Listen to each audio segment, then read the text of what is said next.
이 지금 윤석열 대통령 석방에 대한 민주당의 분위기가 이렇다는 겁니다. 노종면 의원이 말씀 주신 것처럼 뭐 내부에 그런 길이 없다라고 했지만 노종면 원내대변인은 실제 헌법재판소에서 5대3을 도모해볼 유혹을 느끼지 않을까 싶다. 이런 생각을 본인의 SNS에 올렸던 건데요.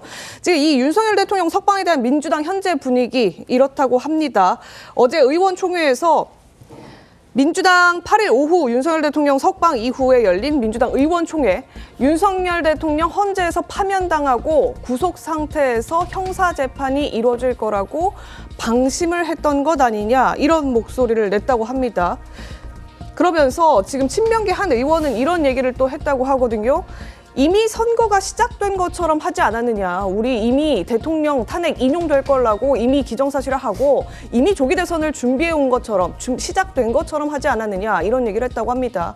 또 다른 재선 의원, 헌재 탄핵 심판을 챙겼지만 형사재판에 대해서는 소홀했었다. 그러니까 총체적으로 당이 너무 일찍 낙관론에 빠진 것 아니냐, 이런 지적이 나왔다는 겁니다. 이미 대선인 것처럼 한마디로 당이 좀 방심을 했던 것이다. 이번에 구속 취소 결정으로 인해서 허를 찔렸다, 이런 자성론을 했다는 건데, 지금 신현영 의원이 이런 자평에 대해서 어떻게 생각하십니까? 네, 기자분들이 또 의원총회 취재를 잘 하셔가지고 디테일한 내용들이 많이 나온 것 같긴 한데요. 정말 위화감 있는 상황인 것이죠. 사실은 구속 취소되기 전부터 탄핵 반대 집회의 인원수를 보면은 정말 우리와 다른 생각을 하는 많은 국민들이 있구나라는 생각들을 하면서 긴장의 끈을 놓지 말았어야 했던 거 아니냐. 그런 면에서의 사실 반대되는 여러 의견들을 청취하고 민주당도 그것들을 어떻게 통합하고 수렴할 것인가에 대한 고민들을 조금 더 꼼꼼히 했어야 되는데, 그렇지 않고 이미 탄핵은 인용될 것이고 대선 60일에 대한 준비를 그동안 하면서 여러 행보를 했던 거에 대한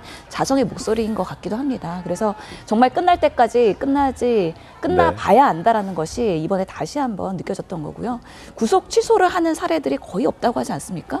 그래서 구속 취소를 윤석열 대통령 층에서 했을 때 이것이 이렇게 법원에서 인용이 될 거라고는 정말 예상치 못했던 큰 복병으로 지금 다가오고 있기 때문에 지금 탄핵의 결과가 나올 때까지는 조금 더 탄핵에 대한 집중, 그리고 앞으로 이루어질 윤석열 대통령의 그런 내란죄에 대한 형사 재판에서의 공정성 있는 그런 판결들, 이런 부분에 있어서도 민주당도 더 집중해야 된다. 그리고 나서 대한민국의 위기를 회복하는 과정에서의 조기 대선 국면이 열렸을 때 이재명 대표도 뭔가 더 역할을 해야 되지 않을까라는 생각 듭니다.